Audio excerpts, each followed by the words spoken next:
Footnotes from the Life Application Study Bible. Not much is known about these Magi, traditionally called wise men. We don't know where they came from or how many were in the group. Because of the three different gifts they give to Jesus, tradition has assumed that there were just three men on this journey. Tradition also says that these men of high position were from Parthia, near the site of ancient Babylon. How did they know that the star represented the Messiah? Well, number one, they could have been Jews who had remained in Babylon after the exile and knew the Old Testament predictions of the Messiah's coming. Two, they may have been Eastern astrologers who studied ancient manuscripts from around the world. Because of the Jewish exile centuries earlier, they would have had copies of the Old Testament in their land. Three, they may have had a special message from God directing them to the Messiah. Some interpreters say these Magi were each from a different land, representing the entire world bowing before Jesus and fulfilling the prophecy that all the nations would come to him. See Isaiah book 11, verses 10 and book chapter 52, verse 10. These men from faraway lands recognized Jesus as the Messiah, while most of God's chosen people in Israel did not. Matthew pictures Jesus as king over the whole world, not just Judea. The Magi traveled many hundreds of miles to see the King of the Jews. When they finally found him, they responded with joy, worship, and gifts. This is no different from the approach people often take today. We expect God to come looking for us, explain himself, prove who he is, and give us gifts. But those who are wise still seek and worship Jesus today, not for what they can get from him, but for who he is. God reveals himself to those who seek him and rewards them with faith. Bethlehem is a small town 5 miles south of Jerusalem. It sits on a high ridge over 2,000 feet above sea level, where it can be seen easily. Bethlehem was the birthplace of King David. It is mentioned in more detail in the Gospel of Luke.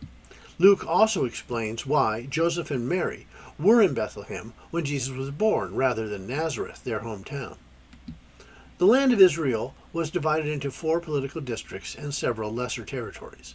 Judea was to the south, Samaria in the middle, Galilee to the north, Idumea to the southwest. Bethlehem of Judea, also called Judah, had been prophesied as the Messiah's birthplace.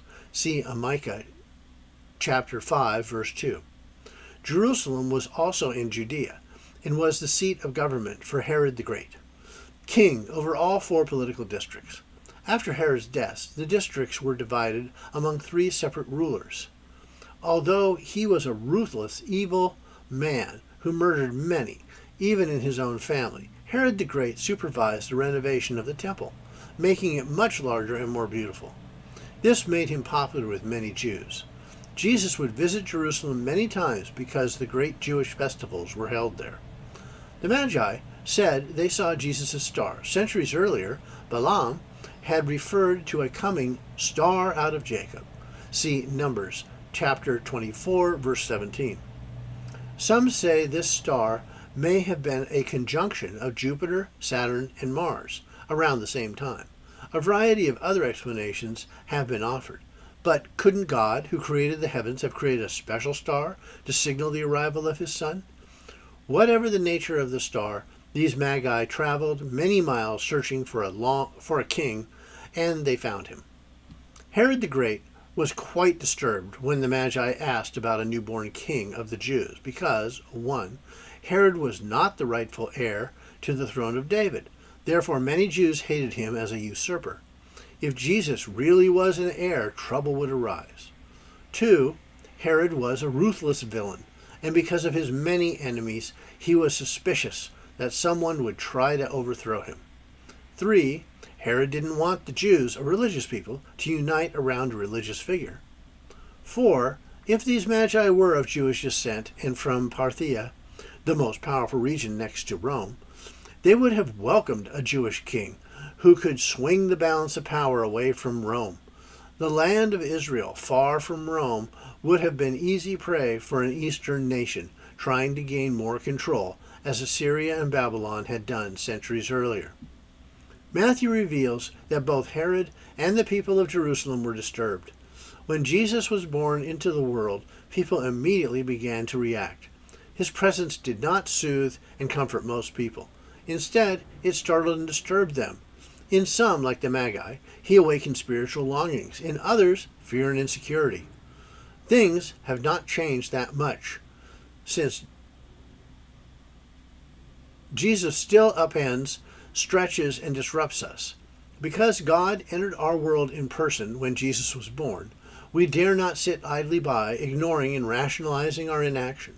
We must acknowledge Jesus as the rightful King of our lives and join with him to build his eternal and just kingdom.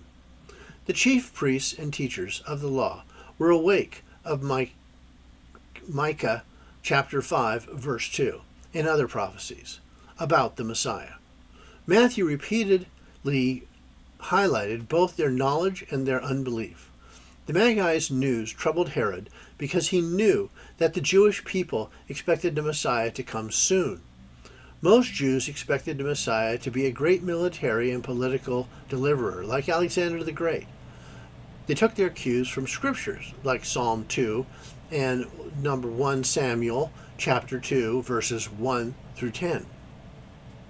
Herod's counselors would have told Herod this. No wonder this ruthless man took no chances and ordered all the baby boys in Bethlehem killed. Most religious leaders believed in a literal fulfillment of all Old Testament prophecy. Therefore, they believed the Messiah would be born in Bethlehem, as foreseen by the prophet Micah 7 centuries earlier. Ironically, when Jesus was born, these same religious leaders became his greatest enemies. When the Messiah for whom they had been waiting finally came, they didn't recognize him.